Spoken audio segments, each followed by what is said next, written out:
Hey, this is Kentucky Fried Nerd, otherwise known as Zanchikaze. How are you doing today?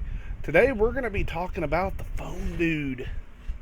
I'm sitting here, got a little bit of Freddy Fazbear's Pizza going. Got some friends hanging out. We're doing our thing on a Saturday night, and I've been doing a little bit of thinking. I got my Billy Bob. I hugged Billy Bob at Showbiz Pizza, which I did in like 1989. And I was thinking to myself, phone dude, I think I talked about this in the last video, sounds a little, he's got a little malevolence in his voice. So I wanted to talk a little bit about that. I'm going to play a clip. I'm going to show how he's not exactly, he sounds a little fake. And I know that's Scott Cawthon's voice, and maybe he overacted a little bit, but it sounds a little mean. So, let me just update you real quick, then you can get to work. Like, the attraction opens in like a week, so we have to make sure everything works and nothing catches on fire. When the place opens, people will come in at the opposite end of the building and work their way toward you, then past you, and out the exit. Yeah, you've officially become part of the attraction. You'll be starring as the security guard. And then also we've got to talk about the fact that at the end of night one, he says that they're looking into a secret room that one of the designers was talking about. But like I said, we're trying to track down a good lead right now. Some guy who helped design one of the buildings says it was like an extra room that got boarded up or something like that. So we're gonna take a peek and see what we can find. So he talks about this, and then the second night he says, oh, we found a Foxy head, which he seems really happy about that. I know anybody would be happy about Foxy, but he seems like phone guy rather happy about Foxy being there. And then he says, we found one, a real one, and then immediately says, as if somebody told him, gotta go. Now that might have been because Springtrap turned on or something, but it also could have been because somebody was like ixnay on the telling him what's there. So that he just plays training tapes and you never hear from him again. Now I don't know why you as the security guard would have gone back, because I wouldn't have. But after night 2 it gets worse. The point is, phone dude and if he has anybody else, had to have scoured every location. It's a it's a Freddy Fazbear's Pizza location they're at, unless they installed the floor and the walls from the other restaurants. They never found an animatronic, which means all the animatronics are gone.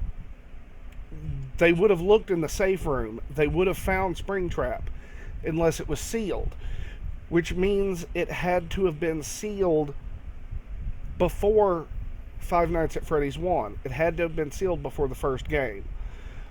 Phone guy dies in night 4 in the first game. And I know people have said, oh, he didn't die, he faked it. Well, there's no evidence of that. There's Foxy's knock on the left door, which means Bonnie couldn't have killed him, or Foxy.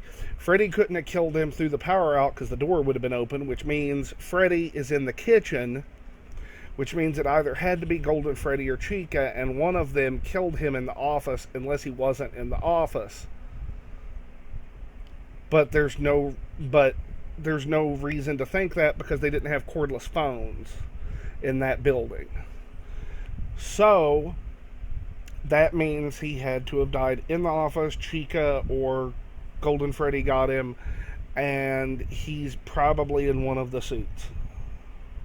And they didn't check the voice recording. They just thought he was gone, and they were already hiring you, so it was fine.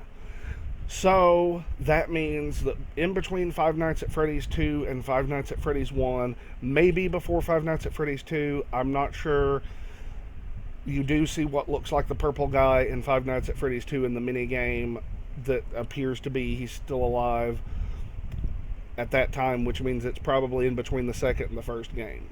But at that point, the rooms had to have been sealed. Probably they were sealed because they found a dead body in Spring Bonnie, and they thought, well, we need to cover this up. Oh, we have evidence that this is probably the guy that killed the kids.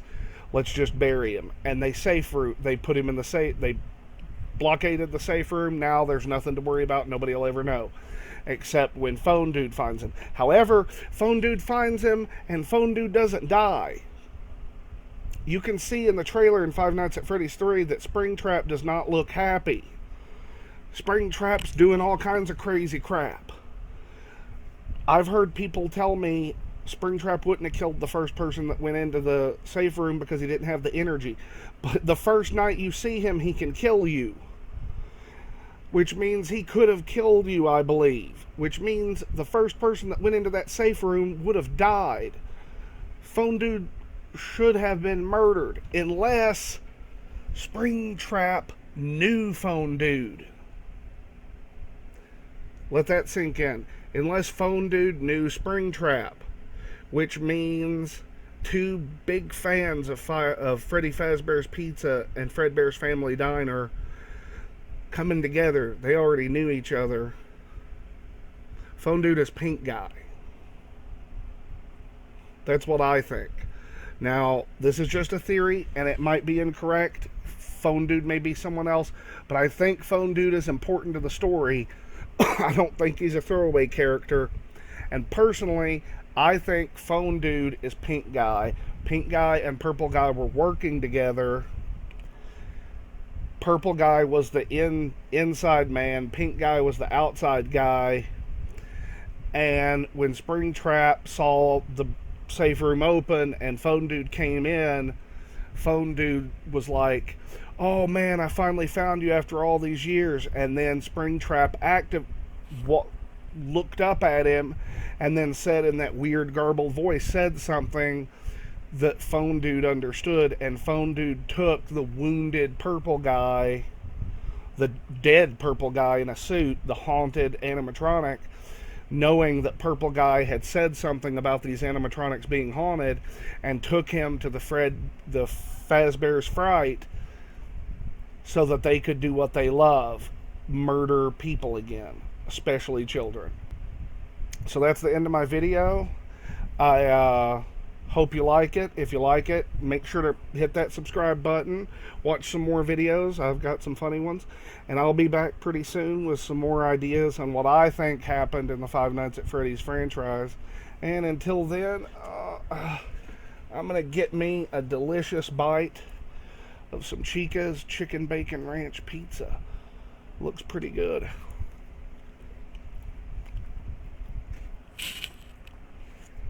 Alright, tastes like sadness.